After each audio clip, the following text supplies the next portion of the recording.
toutes les istes croient que l'Église est née dans le livre des Actes. Mais quand on dit qu'il faut retourner dans le livre des Actes pour prendre le modèle de l'Église, c'est là qu'on se dissocie.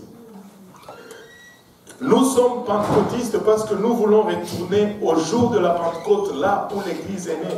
Nous ne sommes pas pentecôtistes parce que nous courons dans l'Église. Nous ne sommes pas pentecôtistes parce que nous faisons ça des fois. Mais nous sommes pentecôtistes parce que nous voulons retourner au jour de la Pentecôte, le jour de la naissance de l'Église, et voir le modèle que la Bible nous donne, le modèle que Dieu a placé sur la terre, et calquer notre Église sur ce modèle-là. Autrement, ce n'est pas bon. Il faut retourner à la source pour boire l'eau la plus pure. Amen. Et nous avons commencé à parler de cette église. Nous avons cité le verset de Matthieu qui dit « Je bâtirai mon église, tu es pierre, et sur cette pierre, je bâtirai mon église. » De là, dès le départ, nous avons remis les choses en perspective. C'est-à-dire, c'est Dieu qui bâtit son église. Ce n'est pas nous qui bâtissons l'église. Il dit « Je bâtirai mon église, et les portes de l'enfer ne prévaudront point contre elle. » Vous savez, le diable ne gagnera jamais contre l'église. L'Église gagne toujours contre le diable. Mais pour qu'elle gagne contre le diable, il faut qu'elle soit l'Église. Et pas un groupe social. Si tu perds contre le diable, c'est parce que tu es juste un groupe social. Ce n'est pas tout groupe social qui est Église. Nous ne voulons pas juste être un club. Nous voulons être une Église. Parce que c'est l'Église qui a la victoire sur le diable.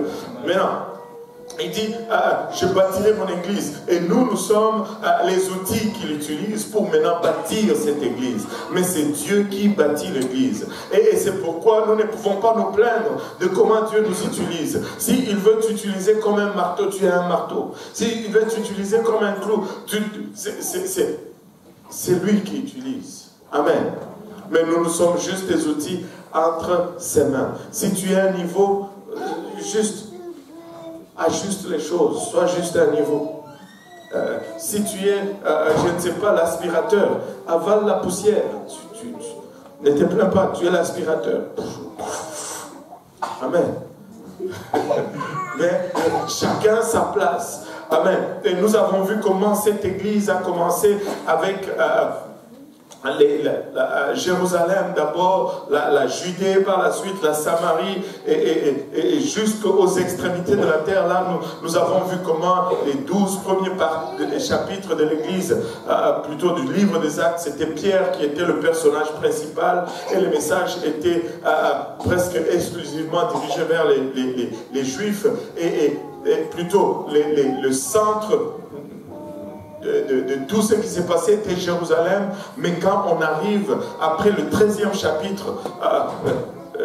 il y a un changement. C'est Paul qui devient maintenant le personnage principal et l'église, ou bien l'activité principale se déroule maintenant à Antioche. Et nous avons souligné les différences entre Antioche et Jérusalem.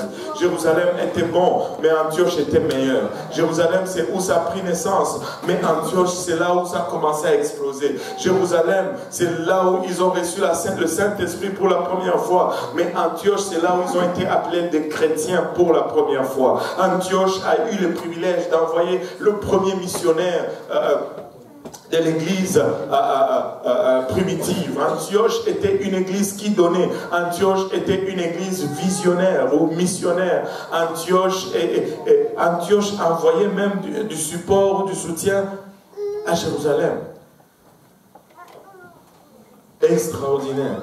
Extraordinaire. Maintenant, nous allons continuer dans notre périple ou dans notre voyage.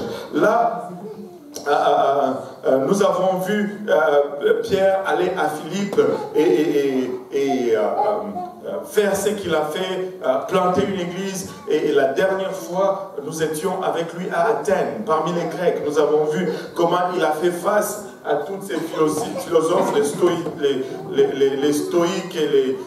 j'ai oublié les autres, gloire à Dieu. Mais comment il a adressé tout ce monde intellectuel avec la parole. Quand il s'adressait aux Juifs, sa référence était toujours les écrits juifs. Mais quand il a commencé à parler des gens qui étaient incultes par rapport à la parole de Dieu. Il a commencé à faire référence plutôt à la création ou à la nature. Il cherchait toujours un élément ou un point commun. Il les trouvait toujours là où ils étaient et c'est à partir de là qu'il commençait à prêcher. Maintenant, Paul était maintenant au milieu de son deuxième voyage missionnaire qui nous est rapporté dans le livre des Actes. Silas et Timothée sont restés temporairement à Bérée, et tandis que Paul est parti pour Athènes, et bien sûr, il y trouve un groupe à qui prêcher. Et partout où il allait, il trouvait toujours quelqu'un à qui prêcher. Quand il allait quelque part, c'était toujours éventuellement pour trouver des gens à qui il allait prêcher. Actes chapitre 17, verset 22 22 et 23. Si quelqu'un peut nous les lire.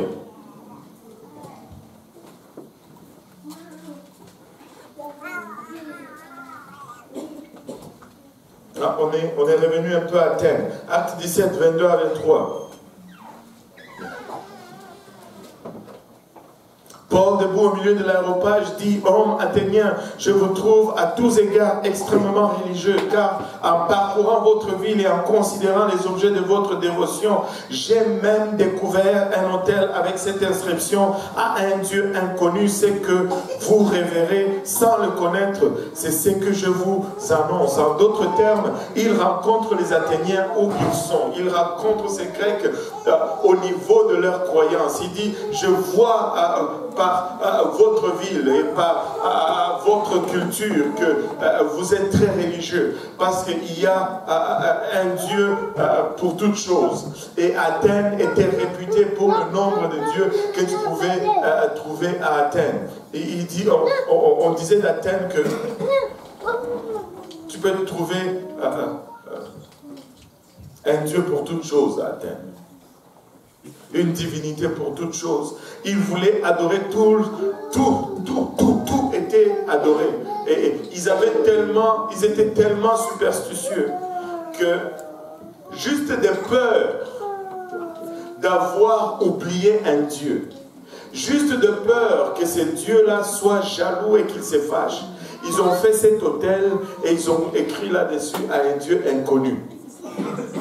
Comme ça, si ce Dieu passe par Athènes et qu'il ne trouve pas son autel et qu'il dit: je vais vous frapper, vous ne m'avez pas adoré.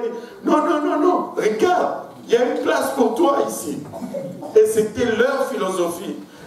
Même au Dieu qu'on ne connaît pas, on veut quand même donner une certaine dévotion. Vous ne le connaissez pas, Paul leur dit: vous ne connaissez pas ce que vous adorez. Eh bien, c'est ce Dieu que vous ne connaissez pas que je viens vous introduire. En d'autres termes, vous cherchez quelque chose, mais moi je l'ai déjà trouvé. Laissez-moi vous dire, Église, le monde est en train de chercher quelque chose aujourd'hui et vous l'avez trouvé. Si vous êtes là et que vous ne l'avez pas encore trouvé, vous êtes à la bonne place pour le trouver. Parce que Dieu est aussi réel aujourd'hui qu'il était dans le livre des Actes. Dieu est aussi réel aujourd'hui qu'il était pour Pierre. Dieu est aussi réel aujourd'hui qu'il était pour Paul, qu'il était pour Silas, qu'il était pour tout ce qu'on peut lire dans le livre des Actes. Dieu peut être réel et personnel pour toi aujourd'hui. Et nous l'avons. Et nous ne pouvons pas le garder ici dans le quatre murs. Nous l'avons. Et notre mission, c'est d'aller le partager avec tout le monde. Il le cherche dans l'alcool, mais l'alcool ne peut satisfaire. Parce que l'alcool ne peut combler le vide qui est créé par le besoin de Dieu. Il le cherche dans la drogue, mais la drogue ne peut satisfaire. Parce que la drogue ne peut combler le vide créé par l'absence de Dieu dans la vie de quelqu'un. Il n'y a que Dieu qui peut satisfaire. Il n'y a que Dieu qui peut combler ce vide-là. Il le cherche dans les relations, il le cherche dans le plaisir, il le cherche dans l'accomplissement, dans les réussites. Tu peux tapisser le mur de toutes sortes de diplômes et de degrés, mais comme ils disent en anglais, tu peux avoir plus de degrés que le thermomètre, mais rien ne peut te satisfaire si ce n'est Dieu. Vous cherchez quelque chose et moi je l'ai. Maintenant, regardez au chapitre 18, du 1er au 6e verset, la Bible nous dit, après cela, après qu'il ait passé son séjour à Athènes, Paul est parti pour Corinthe. Et c'est là où nous allons maintenant aller avec Paul, à la deuxième partie de son deuxième voyage missionnaire. Maintenant, Acte 18, 1 à 6. Après cela, Paul partit d'Athènes et se rendit à Corinthe. Il y trouva un juif nommé Aquilas, originaire du Pont, récemment arrivé d'Italie avec sa femme Priscille, parce que Claude avait ordonné à tous les Juifs de sortir de Rome. Il se lia avec eux et comme ils avaient le même métier, il demeura chez eux et y travailla. Il était faiseur de tentes. Paul discourait dans la synagogue chaque sabbat et il persuadait les Juifs et les Grecs. Mais quand Silas et Timothée furent arrivés à la Macédoine, Paul, pressé par l'Esprit, attesta aux Juifs que Jésus était le Christ.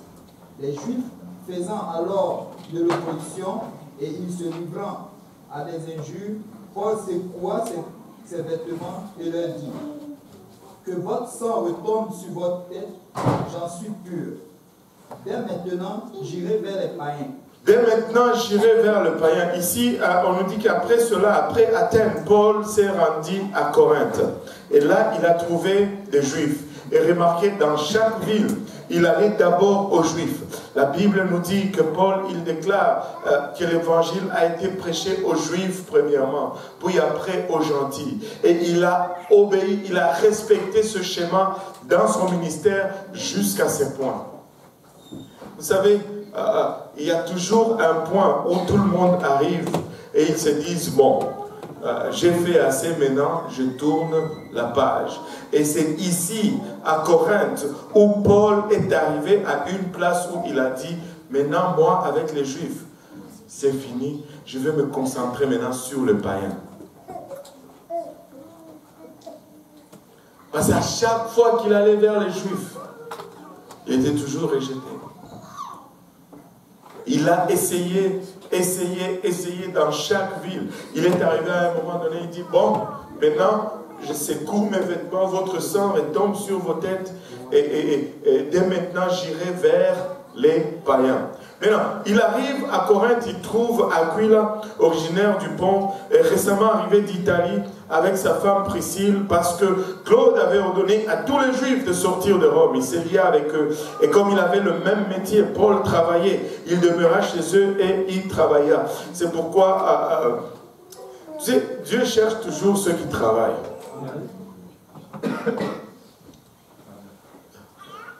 Dieu utilise toujours ceux qui travaillent. Je connais un jeune à qui on avait prophétisé, on lui dit, Dieu va t'utiliser puissamment. Il a tout abandonné. Il est allé attendre que Dieu commence à l'utiliser. Et savez-vous quoi? Dieu ne l'a jamais utilisé. Tu travailles et l'appel de Dieu va te trouver là en train de faire ton travail. Amen. Si Paul travaillait, je dois travailler. Amen. Alléluia. Et comme il avait le même métier, il demeura chez eux et il travailla. Ils étaient faiseurs de tentes. Paul, il était un fabricant de tempos. Il faisait des tempos.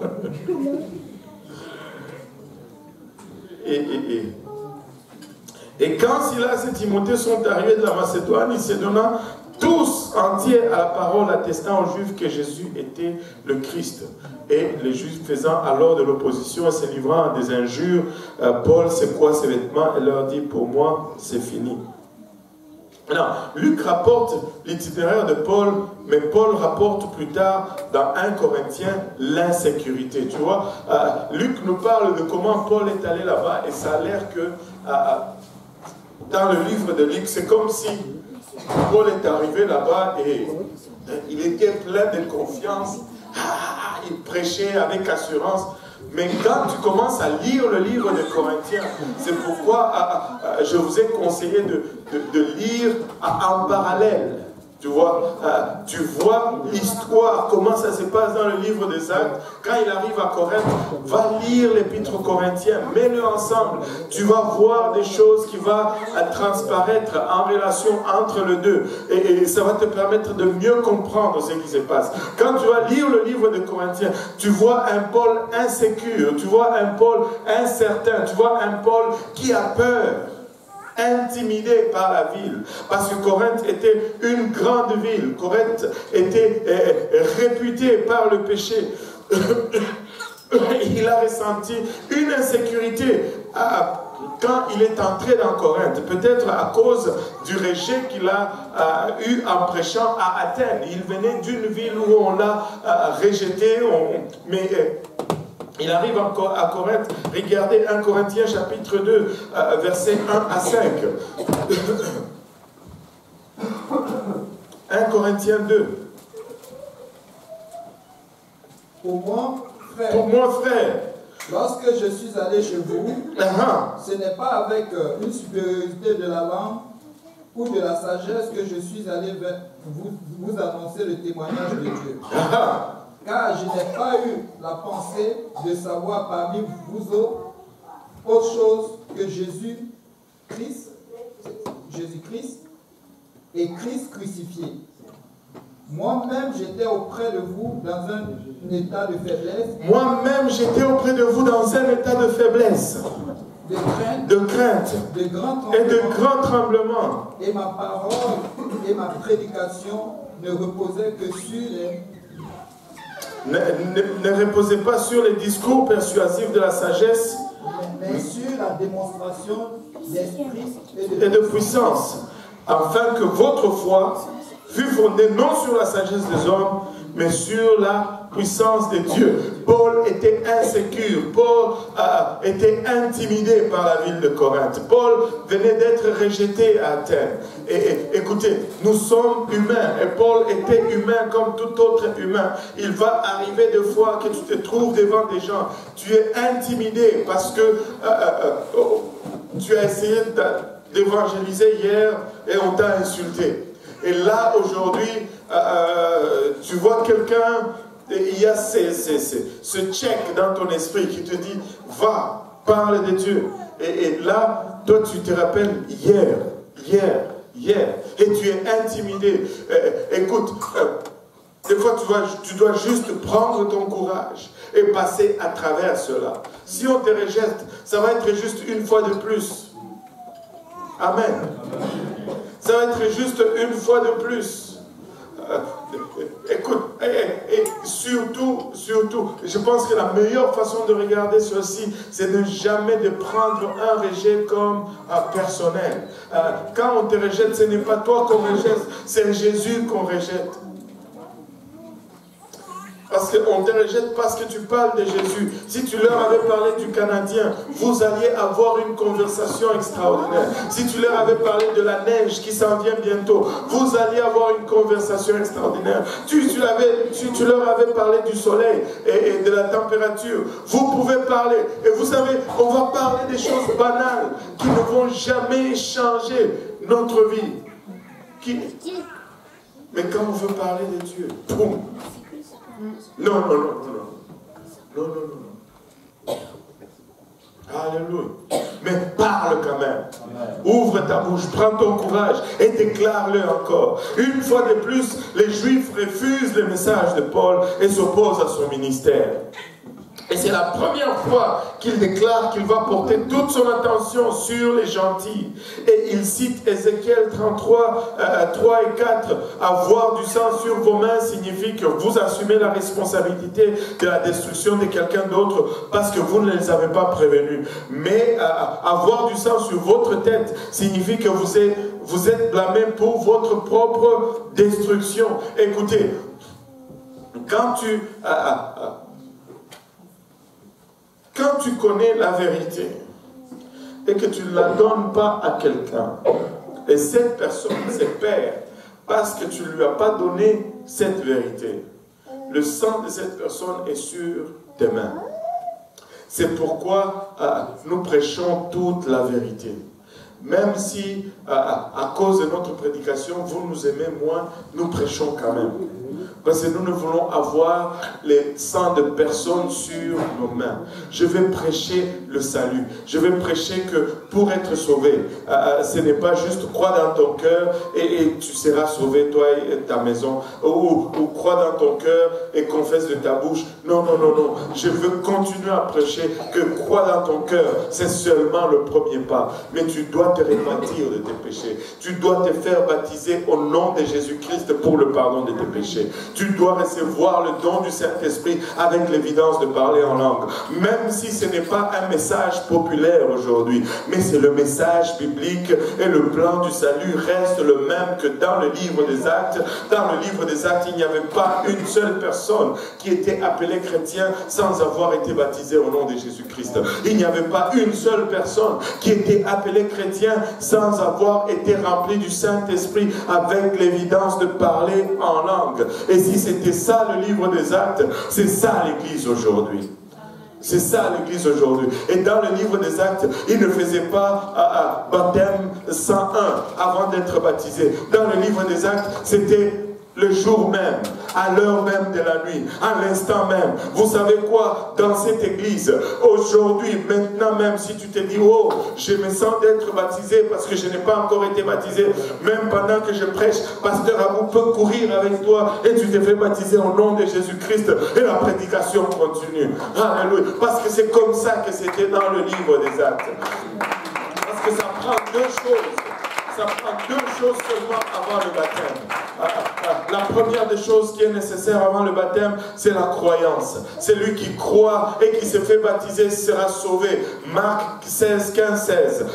La deuxième des choses qui est nécessaire avant le baptême, c'est la repentance. Et on peut se repentir là. Et ça ne prend pas un cours pour se repentir. La repentance, c'est un demi-tour. La repentance, c'est une volte-face. La repentance, c'est un changement de direction. Oui, c'est une reconnaissance de notre état de pécheur. Oui, c'est une reconnaissance et notre regret des péchés. Et quand je me répands, je regrette mes péchés. Mais ça n'arrête pas seulement au regret. C'est une prise de décision. Le mot repentance veut dire maintenant, qui veut dire un demi-tour, une volte-face, un virage à 180 degrés. Je mentais, je ne mens plus. J'ai triché, je ne triche plus. Je volais, je ne vole plus. Je marche dans la direction contraire à la chair ou au monde. Et tu me dis, mais pasteur, c'est très difficile. Je suis habitué des fois, le mensonge, il m'échappe lui-même.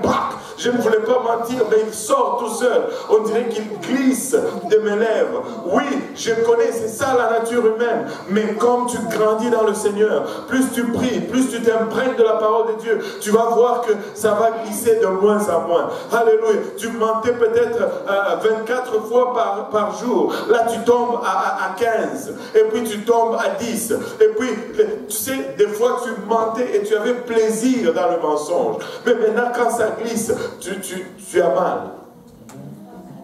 Je ne sais pas si vous vous rappelez encore de cette illustration. Il y a une différence quand tu deviens une brebis. Parce que nous sommes tous nés cochons.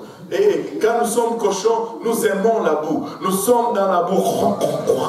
C'est là où nous vivons, c'est là où nous pataugeons. La boue, c'est la fête. Le bébé cochon demande à sa mère, maman, qu'est-ce que tu as à la gueule là? Sa mère le regarde et dit, grandis seulement, tu verras, il y a du plaisir dans la boue. Et là, Seigneur, aide-moi. Mais quand tu deviens sauvé, la Bible nous dit, tu es devenu une brebis. Une brebis, quand tu la jettes dans la boue, elle pleure.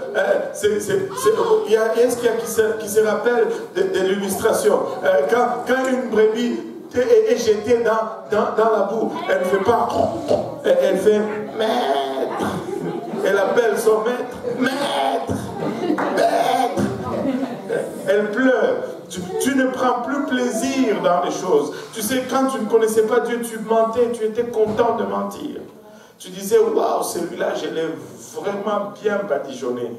Il ne va pas jamais s'en rendre compte.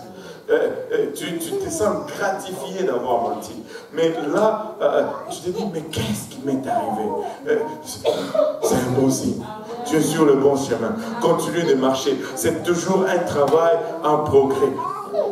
C'est un processus, c'est une marche. Et nous allons prêcher cela corps et âme, où nous arrivons à une place où nous avons la pensée de Christ, où nous avons l'esprit de Christ, où la chair est diminuée au point où c'est l'esprit qui commence à gérer nos vies. Et c'est là où Dieu veut nous amener. Il veut nous amener, tu sais, oh Seigneur Jésus-Christ, la prédestination. Nous ne sommes pas prédestinés. La prédestination, ce n'est pas notre marche. La prédestination, c'est l'image. Nous sommes prédestinés à être à la conformité de ce que lui, il est. Nous sommes prédestinés à être comme Christ. Nous sommes prédestinés à être à son image. À son image. Et, écoutez, c'est ça que nous allons prêcher. Les gens ne sont pas contents, mais c'est ça que nous... Après cela, nous prêchons que ça prend la sanctification. Après que tu es rempli du Saint-Esprit, les gens, il y a un dicton dans le monde qui dit un esprit saint dans un corps saint. Alléluia. Et je dois garder mon corps saint. La sanctification, ce n'est pas seulement dans l'esprit, ce n'est pas seulement dans l'âme, c'est aussi dans le corps. Je ne peux plus m'habiller comme je m'habillais auparavant. Je ne peux plus m'amuser comme je m'amusais auparavant. Il y a de ces endroits où je ne peux plus entrer parce que la croix de Christ ne passe pas à travers certaines portes. Il y a certaines places où je ne peux plus aller parce que les ténèbres, la lumière de Christ expose tout ce qu'il y a dans le ténèbre dans ces coins-là. Je ne peux plus tout simplement regarder certaines choses parce que je ne veux pas souiller ce que j'ai reçu à l'intérieur. Mon corps est devenu saint, mon âme est saint, mon esprit est saint. J'ai reçu le Saint-Esprit. Mon corps n'est plus utilisé pour mon plaisir personnel, mais mon corps est utilisé pour être maintenant agréable à Dieu. Alléluia. Et j'ai aimé ce que le pasteur, je pense que c'est le frère Cisco qui nous a dit ça, si je me rappelle bien. Nous ne sommes pas des êtres... comment il a dit ça? Nous ne sommes pas des êtres matériels ou charnels qui ont un esprit en eux. Mais non, nous sommes des êtres spirituels qui résident dans un corps charnel. Le premier mois, ce n'est pas ça. Le premier mois, c'est ce qu'il y a à l'intérieur de cette affaire ici. Parce que cette affaire, ça meurt et ça reste, ça se décompose. Mais le moi qui est à l'intérieur, il continue. Et c'est pourquoi ce n'est pas cette affaire qui va dicter qu'est-ce que je vais faire. C'est le moi intérieur qui dicte ce que je vais faire. C'est que lui, cette affaire-ci va faire. Amen, oui. Il doit écouter là. Il n'écoute pas des fois. Il faut le...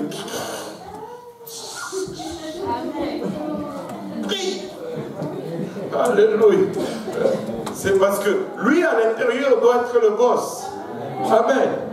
Alléluia. Oh boy, ce n'était pas du tout dans les notes, mais bon, voilà. Ézéchiel 33, versets 3 et 4.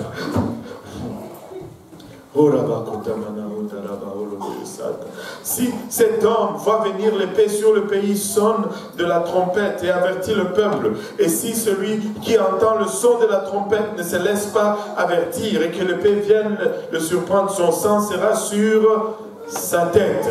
Son sang sera sur ta tête. Écoute, pauvre pasteur, il s'époumonne à prêcher, il s'époumonne à enseigner. Mais si tu n'écoutes pas, ton sang est sur ta tête. Mais s'il commence à s'asseoir sur la vérité, dans le but de te garder dans les quatre murs, sans que tu ne sois dans l'église, là, ton sang est sur ses mains. Corinthe était une ville connue dans tout l'Empire pour sa méchanceté. Corinthe était pécheresse, Corinthe était méchante. Et plus tard, Paul écrira de Corinthe. C'est de Corinthe qu'il va écrire le livre aux Romains. l'épître aux Romains a été écrit de Corinthe. Il pouvait littéralement s'asseoir de sa fenêtre et voir le premier chapitre du livre de Romains s'accomplir littéralement devant ses yeux. Et malgré cette grande méchanceté, cela n'a pas empêché Paul d'avoir un grand réveil à Corinthe. Malgré la méchanceté de la ville, malgré la perversion, ça n'a pas empêché Paul d'avoir un grand réveil à Corinthe.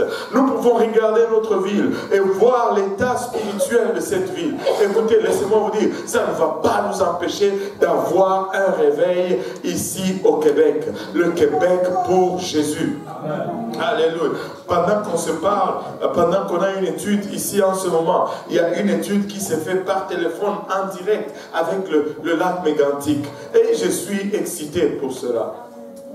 Je suis excité pour cela. Et je sais qu'on va avoir une ville au lac Mégantic. Je sais que d'ici 2 ans, on va planter 8 autres églises filles ici au Québec, si ce n'est pas ici à Montréal. On va planter 8 églises filles. 8 églises filles dans les 2 prochaines années. Alléluia. Alléluia. Et Dieu va élever des gens. Alléluia. Il y aura des pasteurs Sylvieux. Il y aura des pasteurs Achille, il y aura des pasteurs Simplice, il y aura des pasteurs Cédric, et tous ces gens vont s'élever, et comme une armée puissante, alléluia, main dans la main, et les pasteurs Pierre, ils vont être là, et alléluia.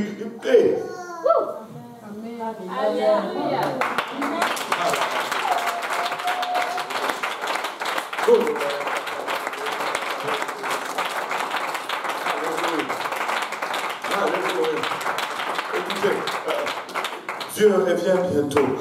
La seule raison pourquoi il nous a laissés ici, c'est pour que nous puissions gagner une autre âme pour lui. Dieu ne nous a pas laissés ici sur terre pour que nous payions les factures d'Hydro-Québec. Dieu ne nous a pas laissés ici sur terre pour que nous puissions conduire dans les rues de Montréal et mener une vie misérable. La vie qu'il a là au ciel pour nous est de loin meilleure que celle-ci. Et laissez-moi vous dire, Dieu désire le meilleur pour nous. Et la seule raison pourquoi il nous laisse ici, c'est parce qu'il désire le meilleur pour quelqu'un d'autre qui n'est pas encore dans l'église aujourd'hui. Et nous sommes le seul lien, nous sommes le seul pont, nous sommes le seul intermédiaire entre cette personne-là et le meilleur que Dieu réserve. Ainsi, nous n'allons pas y aller tout seul, nous allons y aller avec toute une multitude. C'est la seule raison pourquoi Dieu nous a laissés ici sur terre. Sinon, pour sauver et il te tue, tu vas avec lui.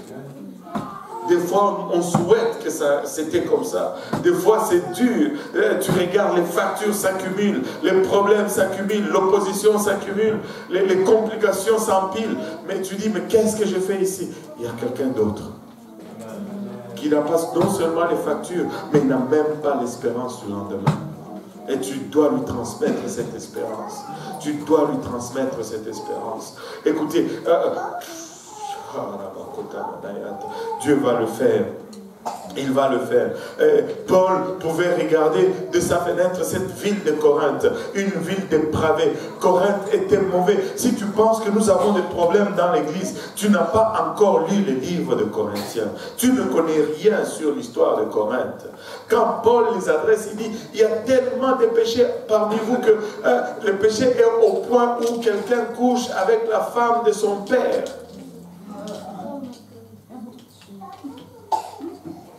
Tu penses que nous avons des problèmes aujourd'hui? Corinthe était grave. Mais Corinthe est dans la Bible. L'église de Corinthe est là-dedans. Je pense que si l'église de Corinthe était là aujourd'hui, certains d'entre vous n'allaient même pas oser aller fréquenter là-bas. Mais c'est là où Paul prêchait. C'est là où Paul prêchait. Aïe, aïe, aïe, aïe, aïe, aïe, aïe, aïe. On ne juge pas l'Église par sa constitution. On juge l'Église par sa doctrine.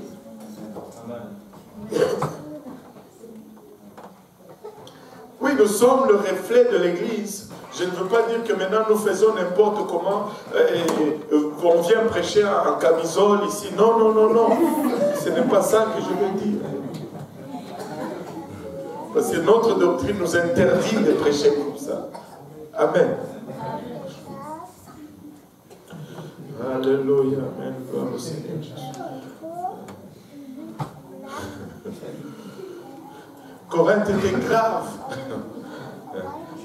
Regardez ce que Paul est en train de crier alors qu'il est à Corinthe. Allons dans le livre de Romains, le premier chapitre, à partir du verset 22. J'aime le livre de Romains. On va juste le lire à partir du verset 18. Est-ce que quelqu'un peut me donner verset 18, Romains 1, 18. Je lis à partir du verset 22, mais regardons à partir du verset 18 un peu.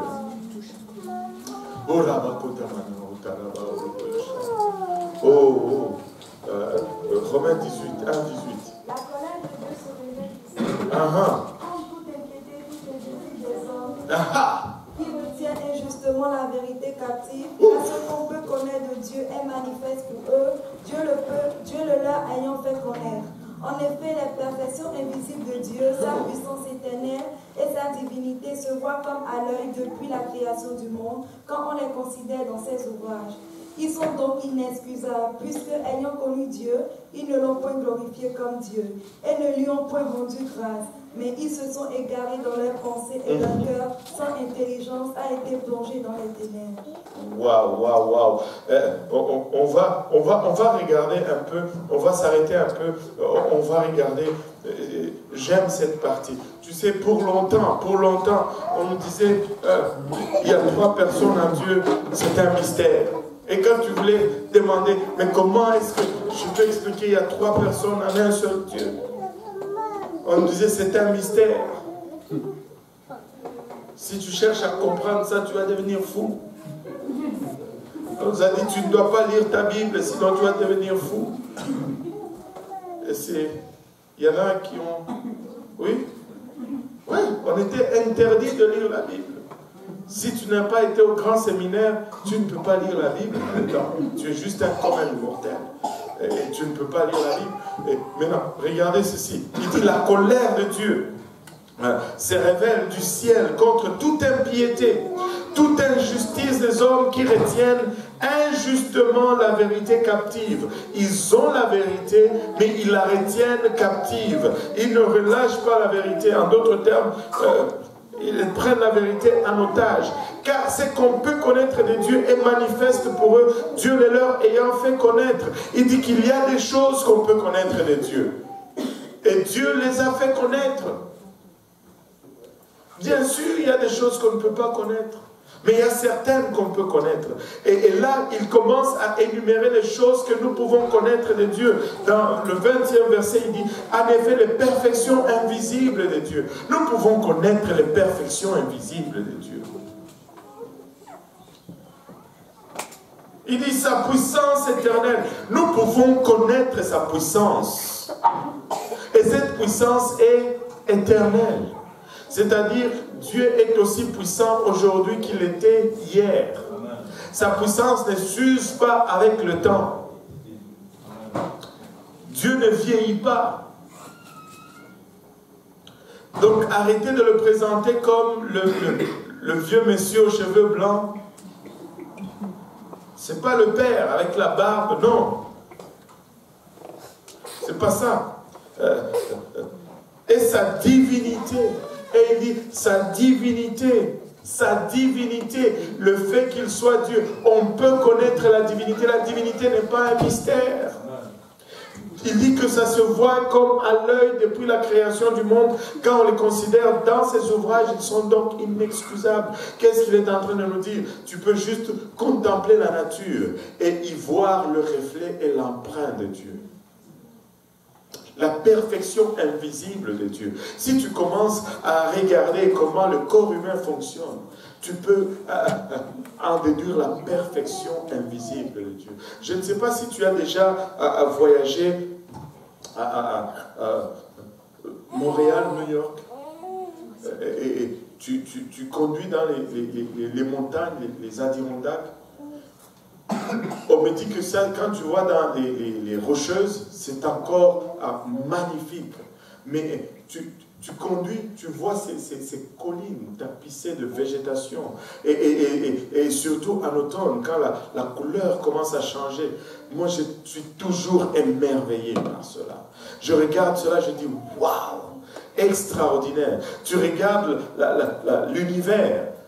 Écoutez, c'est extraordinaire. Si tu vois la perfection de Dieu. Regarde, la terre, elle est là d'abord suspendue juste là. Il n'y a pas une chaîne pour l'accrocher quelque part. Elle est dans le vide. Et la lune tourne autour d'elle, à une distance parfaite. Si elle est trop proche, elle va tomber, elle va s'écraser sur la terre. Si elle s'éloigne trop, elle va s'en aller et elle va se perdre dans l'univers. Mais elle est juste là, à la bonne distance, où elle reste en équilibre par rapport à la terre. Extraordinaire. Est-ce qu'il y en a qui ont vu la super lune il y a 2 jours? Oui. La lune était géante. Si vous ne faites pas waouh, alors je ne sais pas de quoi vous êtes fait. C'est waouh. C'est impressionnant. Les étoiles sont tellement loin de nous qu'on calcule la distance en années-lumière. C'est-à-dire la distance que parcourt la lumière pendant 1 an alors qu'elle voyage à 300 000 km par seconde. Amen. 300 000 km par seconde. 300 000 km par seconde, ça veut dire tac. Même ça, c'est pas assez vite. C'est trop lent, c'est comme une tortue par rapport à cette vitesse. Et quand tu commences à regarder cela du point de vue scientifique, on te dit que si tu atteins la vitesse de la lumière, la matière n'existe pas. Et là, tu commences à te dire, wow, c'est quoi ça? Et 300 000 km par seconde. Le son voyage à une vitesse de 400, je ne me rappelle plus le chiffre exact, c'est 400 quelques mètres par seconde. Donc, le son voyage moins vite que la lumière. Et quand tu le regardes dans la nature, tu peux le voir, l'éclair va venir, et puis après, les tonnerres tombent. Ça, c'était pour réveiller ceux qui dorment. Et l'éclair va venir toujours parce que la lumière va plus vite. Et puis après, quand l'éclair passe, vous savez, en Afrique, quand l'éclair fait, tout le monde... La pluie ici, ça n'a rien de comparable à la pluie en Afrique. Ici, la pluie, les gens marchent. En Afrique, quand il commence à pleuvoir, tout le monde court.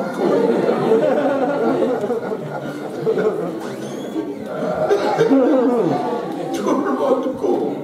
Personne ne marche. Tu cours. Et c'est des tonnerres, c'est des éclairs. C'est phénoménal. On te dit que l'étoile que tu regardes là, peut-être qu'elle n'est plus là. Parce que l'image que tu vois, c'est vieux de 4 ans. Tu dis, mais attends, je suis en train de le voir aujourd'hui. Mais ça fait 4 ans depuis que c'était en route pour arriver. La perfection invisible de Dieu. Le cœur, il bat tout seul. Il n'y a pas de batterie Duracell. Tu peux, ça bat toutes les batteries.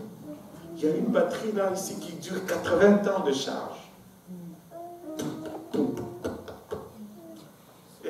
J'ai toujours posé cette question. Et les poumons, est-ce que c'est moi qui le fais bouger ou bien c'est eux-mêmes qui s'épandent et qui repoussent l'air? Qu'est-ce qui active le poumon?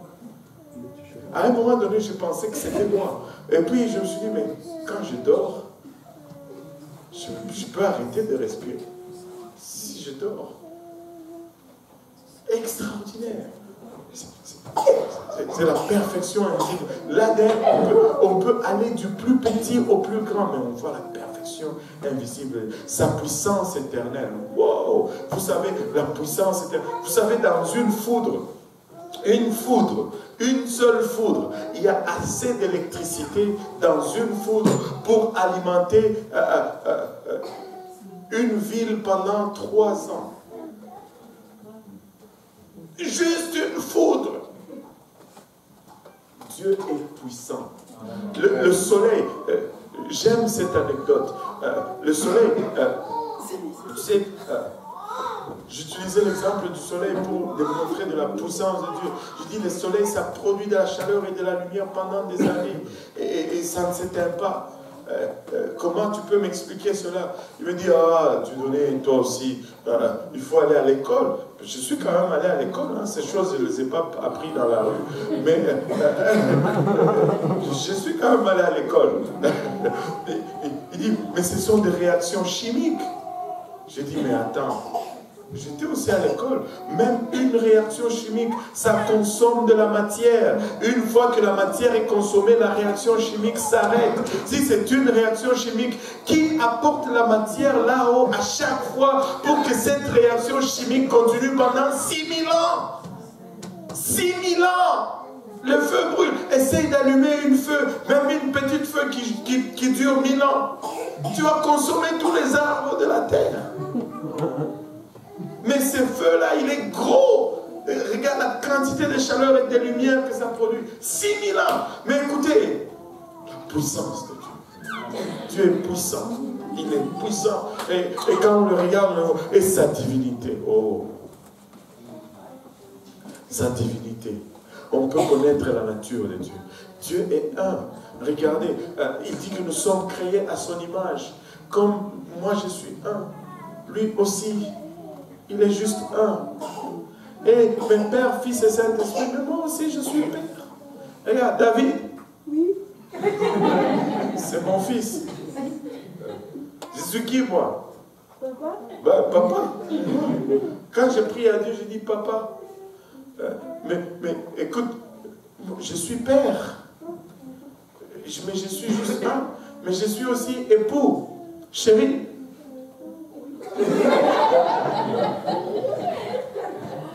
Pour elle, je ne suis pas papa, mais je suis époux. J'ai enterré mon père le mois de juin passé. Vous savez comment il m'appelait? Mon fils. Je suis père et je suis fils, mais c'est juste moi. Juste une seule personne. Père, c'est un titre, ce n'est pas une entité. C'est un titre qu'on acquiert quand on a un enfant. Mais la personne reste la personne. Dieu reste Dieu. Mais il est Père parce qu'il nous a engendrés. Amen. C'est un titre qu'il acquiert. Regardez. Lui, c'est un père. Je l'ai vu appliquer la correction sur ses enfants. Il partait avec un des jumeaux aux toilettes. Et quand il retournait des toilettes, les jumeaux étaient étrangement calmes. Et il y avait des liquides qui coulaient.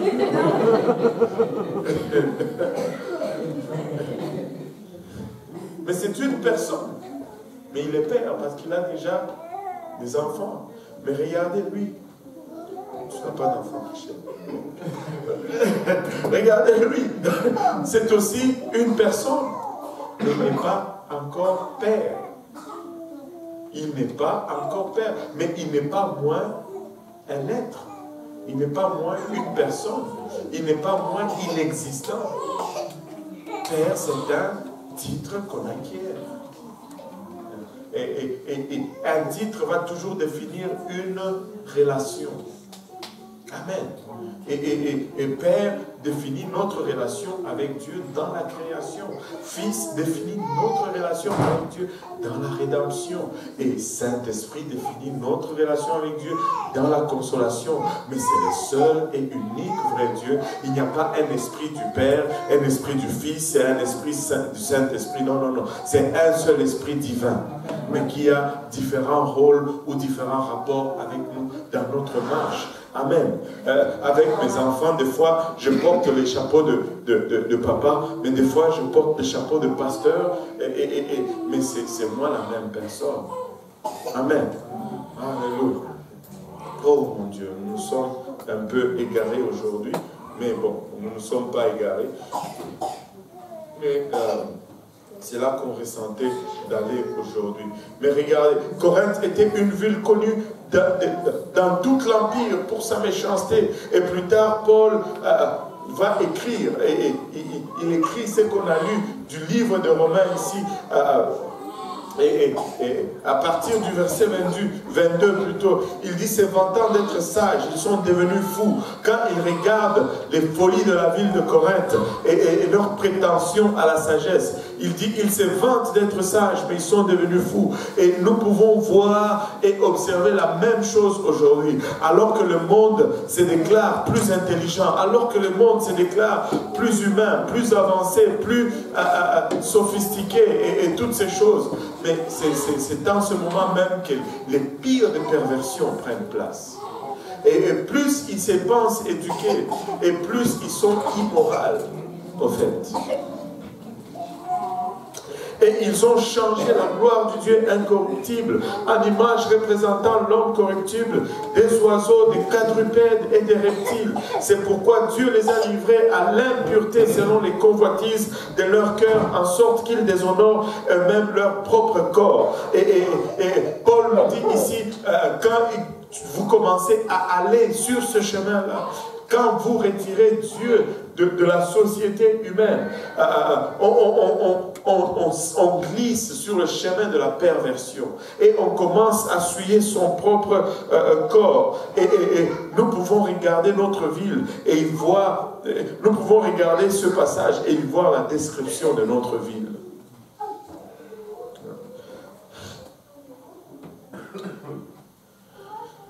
Eux qui ont changé la vérité de Dieu en mensonge. Et aujourd'hui, ils disent tous que Dieu n'existe pas, que la Bible, c'est des fables, et ainsi de suite. Mais quand tu vois les résultats, écoutez, si le fait de mettre Dieu dehors et de rejeter la Bible créait une société meilleure, nous n'allions pas argumenter avec notre société d'aujourd'hui. Mais c'est sans équivoque que le fait d'avoir rejeté Dieu et le fait d'avoir mis les préceptes ou les valeurs judéo-chrétiennes hors de notre société ne nous a pas produit une société meilleure. Aujourd'hui, nous avons plus de violence qu'auparavant. Aujourd'hui, nous avons plus de perversion qu'auparavant. Aujourd'hui, nous avons plus de crimes et d'immoralité auparavant. Ce qui était, vous savez-vous, il y a un temps où quand les gens s'embrassaient à la télé, on ne montrait même pas cela. On ne montrait même pas les gens qui se donnaient un bisou.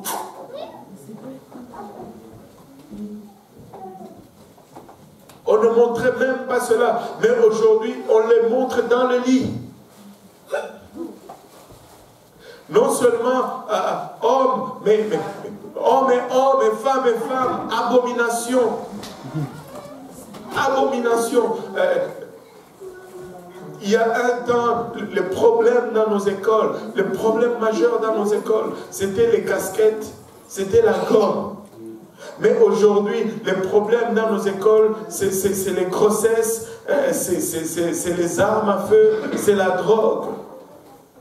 Nous n'avons pas une meilleure société par rapport au choix que nous avons pris de rejeter la parole de Dieu. Ça n'a pas produit une meilleure société, ça a produit une société corrompue, une société en dépravation.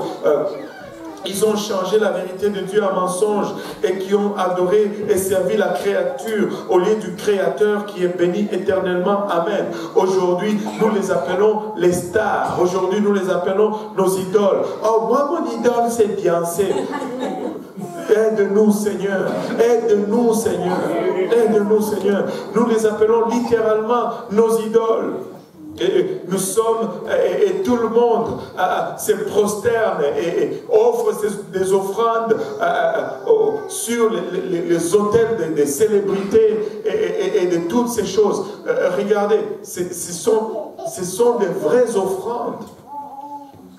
Savez-vous, dernièrement, il y a eu un match, le match final de baseball,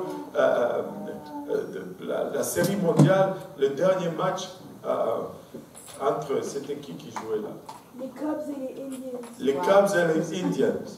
Et une des équipes, ça faisait 100 quelques années, ils n'avaient pas participé à la série mondiale. Une autre, je ne sais pas, c'était 40 quelques ou je ne sais plus. Et tu sais, un billet pour entrer dans le stade, un billet, $3000.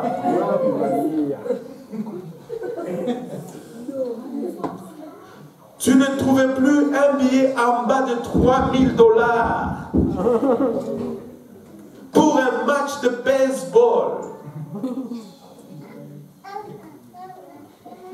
Et tu me dis qu'ils ne sont pas en train d'offrir des offrandes et de sacrifier sur l'autel de l'idolâtrie et de la célébrité. $3000. C'est quand on doit faire une conférence francophone.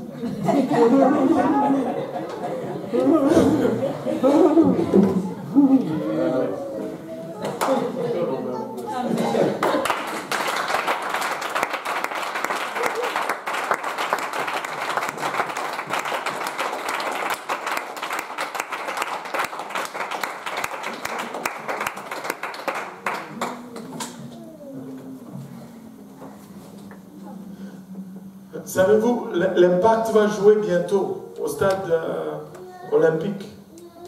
C'est 60 000 places, quelque chose. La dernière fois que j'avais entendu, il y a à peu près une semaine et demie, ils avaient déjà vendu plus de 40 000 billets. Et je pense que je ne connais pas le prix vraiment du billet, mais je sais qu'un match de l'Impact, un billet, c'est comme quelque chose comme 70 ou 80 $. Tu te rends compte? 80 $ pour aller crier dans un stade plein de gens qui regardent 12 personnes en train de courir après un morceau de courir. Et tu te mets la peinture bleu-blanc, tu te roules à terre, et tu payes pour ça. Et puis tu sors de là, rien. Et ils vont chez eux, et toi tu retournes à tes factures. Un jour, j'écoutais une émission en retournant à la maison, et puis un des commentateurs, il disait que nous avons besoin du Canadien à Montréal, parce que quand les gens sont déprimés et que le Canadien gagne, ça les aide.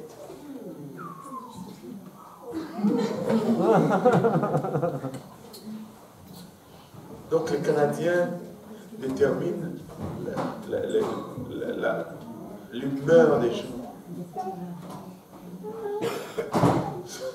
Je me rappelle, une fois on était encore au Congo, et là c'était match France-Brésil, Coupe du Monde. Et là, tu sais, tous les Africains, ils prennent toujours pour le Brésil, je ne sais pas pourquoi. Peut-être parce qu'ils n'ont pas été colonisés par les Brésiliens. C'est une dette un peu coloniale. Et là, tout le monde, au Congo en tout cas, était pour le Brésil. Bon, moi j'étais pour le Français. Et les Français ont gagné. Aïe, aïe, aïe. Il y a un papa, il était tellement fâché. Quand la France a marqué le but, sa femme faisait cuire les haricots sur le charbon de bois là, sur Maintenant, quand le Brésil perd, la France marque un but, il était tellement fâché qu'il donne un coup de pied dans la casserole des haricots, tout se verse à terre. Et là, le match finit. Après il se retourne. Maman, il n'y a rien à manger. Là, il a fait deux tristesses. La tristesse du Brésil, la tristesse des haricots.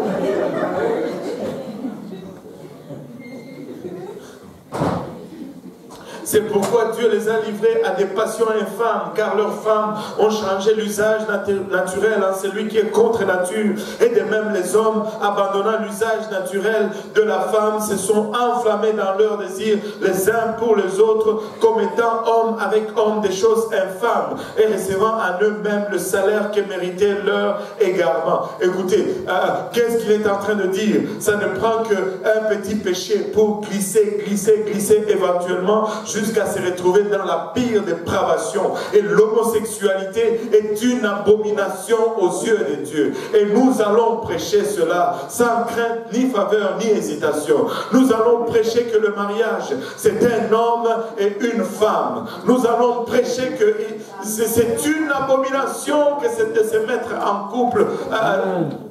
Ce n'est même pas un couple.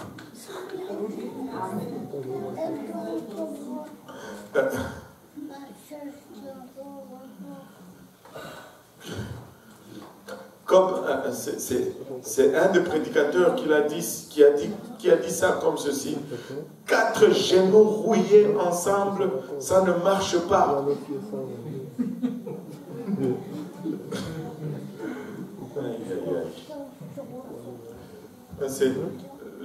Les genoux d'un homme, c'est laid. C'est rude, c'est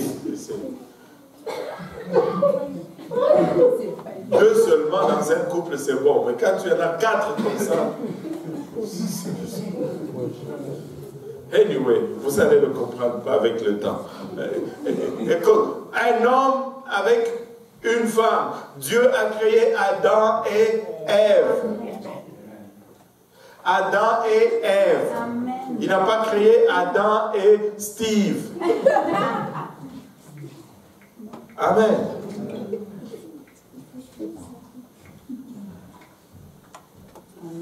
Vous savez, l'homosexualité est une abomination parce que ça affecte, ça altère, ça se rapporte à l'image de Dieu lui-même. Quand tu rentres dans l'homosexualité, il y a 2 choses. La première des choses, c'est que tu altères le reflet de l'image de Dieu. Parce que l'homme est le reflet d'un aspect de l'image de Dieu, et la femme est le reflet d'un aspect de l'image de Dieu. Et ça a commencé avec unisexe. Unisexe, c'est pas bon. Dieu distingue les sexes. Avec Dieu, il y a une distinction de sexe. Moi, je ne porte pas des habits unisexes. Mes enfants ne portent pas des habits unisexes. Un homme, c'est un homme. Une femme, c'est une femme. On le sait. On le sait. On n'a pas besoin de... non, un homme, c'est un homme. Une femme, c'est une femme. Point final. Alléluia. Un homme ne joue pas avec des poupées. Un homme, ça joue avec la voiture, ça joue avec la poussière, les marteaux, des choses comme ça. Amen.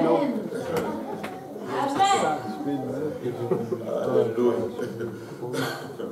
Je ne pense pas qu'on va finir cette leçon. Il y a tellement de choses que c'est riche, c'est tellement riche. Et regardez, et Paul voyait tout ceci de sa fenêtre alors qu'il était à Corinthe. Et comme ils ne se sont pas souciés de connaître Dieu, Dieu les a livrés à leur sens réprouvé pour commettre des choses indignes. Écoute, juste le fait de ne pas vouloir connaître Dieu peut nous amener loin. Je veux le connaître. Amen. Je veux le connaître. Étant rempli de toute espèce d'injustice, de méchanceté, de cupidité, de malice, plein d'envie, de meurtre, de querelles, de ruse, de malignité, rapporteurs, médisants, impies, arrogants, hautains, fanfarons, ingénieux au mal, rebelles à leurs parents, dépourvus d'intelligence. Et tu regardes ceci, mais ce sont des choses que nous observons aujourd'hui dans notre société. S'il y a une société où les gens sont égoïstes, sont hautains, c'est de nos jours. Tout le monde pense moi-même et moi tout seul. Tout le monde est bon pour lui-même. Vous savez,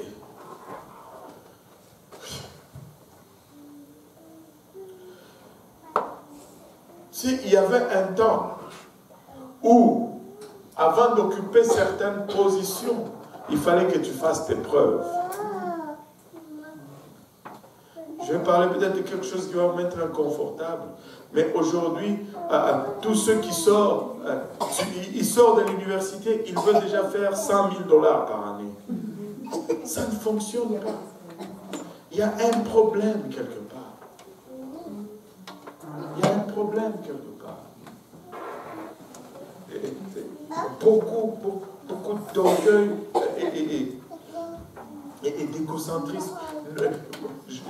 Ces derniers temps, quand je médite sur la situation du monde, sur la situation de l'Église, je suis arrivé à une compréhension, c'est que tu peux amener plusieurs problèmes que tu retrouves dans l'Église, dans les gens, et dans le monde, à l'égocentrisme. Quand tu penses de façon que toi tu es au centre, ta façon de voir les choses est très tordue. Et très tordue. Et tu deviens facilement offensable. Parce qu'il est d'abord question de toi. Mais quand tu sors du centre, que tu y mets le Seigneur, ta façon de voir est différente. Est très différente. Et tu deviens difficilement offensable. Et tu aimes facilement. Tu peux avoir de compassion facilement. Parce que l'intérêt primaire, ce n'est plus toi. C'est Dieu. Que Dieu nous aide. Que Dieu vraiment nous aide.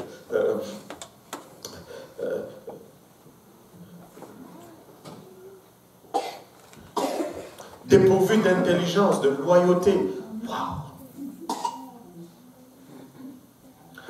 D'affection naturelle. Vous savez ce qui est l'affection naturelle? C'est que quelqu'un, un homme doit naturellement aimer une femme. Un homme doit naturellement aimer une femme d'un tel âge. La pédophilie, ce n'est pas une affection naturelle.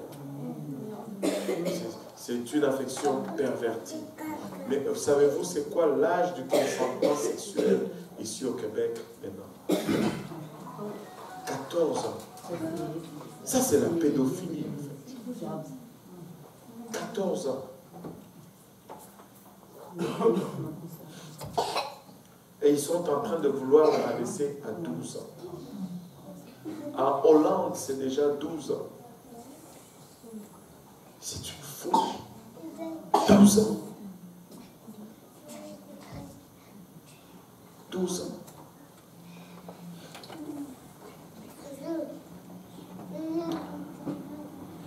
Et bien qu'ils connaissent le jugement de Dieu, déclarant digne de mort ceux qui commettent de telles choses, non seulement ils les font, mais ils approuvent ceux qui les font. Tu sais, sachant bien que Dieu va frapper, et non seulement ils le font, la question n'est pas seulement le faire, c'est une chose, mais approuver ceux qui le font, c'est aussi mauvais. Nous ne pouvons pas juste dire, ok, tu fais ce que tu veux, c'est bon, moi, si c'est bon pour toi, tant pis. Non, non, non, non, non, non, non. On appelle le mal le mal. Amen. Nous aimons les gens. Mais laissez-moi vous dire, nous sommes dans une église où la puissance de Dieu est réelle et des gens peuvent venir et être délivrés de tout problème spirituel. Nous avons la parole de Dieu qui peut transformer un homosexuel à une personne normale. Et nous avons la parole de Dieu qui peut changer le cours de vie. La Bible nous dit que nous avons en lui la puissance de la régénération. Dieu peut te régénérer. Dieu peut changer ton code génétique, littéralement. Quelqu'un a dit une fois à un de nos prédicateurs, c'est pas ma faute, je suis né comme ça. Et notre prédicateur lui a dit, c'est pas grave si tu es né comme ça, c'est pourquoi la Bible parle de la deuxième naissance. Tu peux naître à nouveau de la bonne façon. Si la première fois tu es né, tu n'es pas de la bonne façon, tu peux naître encore de la bonne façon. Dieu te donne une chance de naître de nouveau. Tu peux naître de nouveau. Tu n'as pas besoin de continuer continuer dans cette dépravation. Tu peux naître de nouveau. Et Paul écrivait de sa fenêtre et il voyait toutes ces choses. Mais cela n'était pas la fin de l'histoire. Nous ne pouvons pas regarder tout cela et nous dire, wow, il n'y a pas d'espoir. Nous fermons nos livres et nous partons. Allons en Afrique. Là, les choses sont un peu mieux. Laisse-moi vous dire, ding dong, t'as tort. Même l'Afrique est devenue corrompue. La dernière fois que j'ai regardé, je ne sais pas qui m'avait envoyé ça, quelqu'un de la France, une parade des homosexuels en Côte d'Ivoire. Je n'étais même pas capable de regarder 2 photos. J'ai dit, mais pourquoi tu m'as envoyé cette affaire-là? C'était dégueulasse. C'était dégueulasse. Dégueulasse. Il n'y a pas une place safe si ce n'est dans l'église du Dieu Tout-Puissant. Il n'y en a pas. Il n'y en a pas. Des choses horribles arrivent partout. Mais laissez-moi vous dire, là où le péché abonde, la grâce surabonde. Là où le mal est à son summum, Dieu vient avec une puissance qui surpasse ce mal. Nous sommes dans une église où nous pouvons prier et chasser, repousser littéralement ces ténèbres. Nous sommes dans une église où les drogués peuvent venir et devenir sobres. Nous sommes dans une église où les alcooliques viennent et ils sont délivrés de l'alcoolisme. Nous sommes dans une église où les prostituées peuvent venir et être délivrés de la prostitution. Nous sommes dans une église où l'homosexuel peut venir et être délivré de l'homosexualité. Nous sommes dans ce temps où Dieu est en train de faire une chose nouvelle. Et nous allons voir ces choses encore et encore et encore. Laissez-moi vous dire, notre ministère des itinérants, ce ministère-là va exploser. Il va arriver à... Il y aura des prédicateurs qui vont sortir de ce ministère. Il y aura des évangélistes qui vont sortir de ce ministère. Il y aura des prophètes qui vont sortir de ce ministère. Nous n'allons pas regarder cette situation et dire c'est décourageant. Oui, ils viennent maintenant, ils mangent nos petits déjeuners et ils sortent et ils vont fumer leurs cigarettes dehors. Laissez-les venir, laissez-les manger les déjeuners du Dieu Tout-Puissant. Laissez-moi vous dire, ils vont vous venir et ils vont repayer ces déjeuners en gagnant des âmes jour après jour. Ils vont revenir, ils vont repayer ces déjeuners en proclamant cet évangile. Parce que quand ils partent d'ici, il y a quelque chose qui les touche. Ils ne sont plus jamais les mêmes. Ils ne sont plus jamais les mêmes. Et je vous dis, nous allons arriver à une place où ils vont venir et ils vont être transformés subitement. Alléluia. Nous sommes peut-être en train de labourer les champs. Nous sommes peut-être en train de renverser la terre. Mais cette semence va être semée. À un moment, nous allons commencer à récolter avec les itinérants. Oui, je sais, le prix à payer est grand. Oui, je sais, les efforts investis épuisent. Mais laissez-moi vous dire, le prix que nous allons récolter va être aussi proportionnel à tous les efforts, à tous les larmes, à toutes les pressions. Nous n'allons pas lâcher, nous n'allons pas reculer. Nous allons faire ce déjeuner chaque matin jusqu'à ce que nous voyons le premier prédicateur qui sort de ce ministère. Nous allons cuire ce déjeuner chaque matin jusqu'à ce que nous voyons le premier évangéliste qui sort de ce ministère. Nous allons le faire, nous allons le faire, nous allons le faire. C'est seulement pour cette raison que le Seigneur nous a laissé ici sur terre. Si nous pouvons nous lever tous ensemble. Alléluia. Alléluia, je déclare les oracles du Dieu Tout-Puissant. Et je confesse cela. Alléluia, papa. Alléluia, tu nous as donné l'autorité. Père, tu m'as donné cette autorité. Tu m'as dit que si je l'ai confessé, tu vas l'accomplir, Seigneur. Je le confesse, je le confesse, je le confesse. Nous allons continuer, alléluia, à évangéliser chaque mardi. Nous allons sortir, alléluia, nous allons braver, alléluia, la société. Nous allons braver, alléluia, la température. Mais nous allons voir ta gloire sur cette ville. Alléluia, Alléluia Jésus. Le Seigneur va faire un travail rapide. Il va faire un travail rapide. Il va faire un travail rapide. Pouvons-nous nous réunir juste en avant pour un moment, en élevant nos bras vers le ciel. Alléluia. Et en élevant nos voix également. Alléluia. Les hommes à ma gauche, les dames à ma droite. Et nous allons confesser, alléluia, cette prise de possession de ce territoire. Nous allons le réclamer dans le nom de Jésus-Christ. Écoutez, le Seigneur, nos familles vont être sauvées. Nos bien-aimés vont venir à Dieu.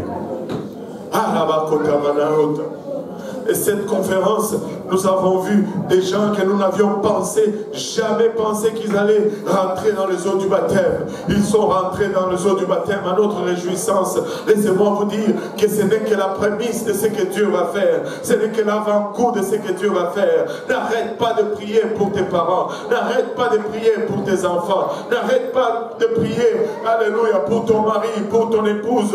Alléluia. N'arrête pas de prier parce que Dieu va le faire. Dieu va le faire. Dieu va le faire. Il a ma chatte. N'arrête pas de prier pour tes frères. Alléluia.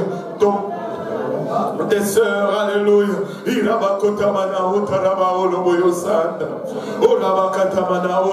Ceux qui attendent après le Seigneur renouvellent leur force. Ceux qui attendent après le Seigneur ne deviennent pas frustrés. Ceux qui attendent après le Seigneur renouvellent leur force.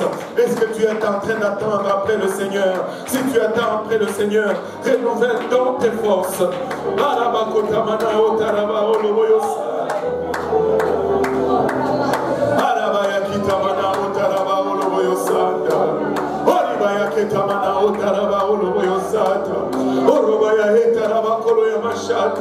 Dans le nom de Jésus, dans le nom de Jésus, papa, nous le réclamons, nous le confessons dans le nom de Jésus.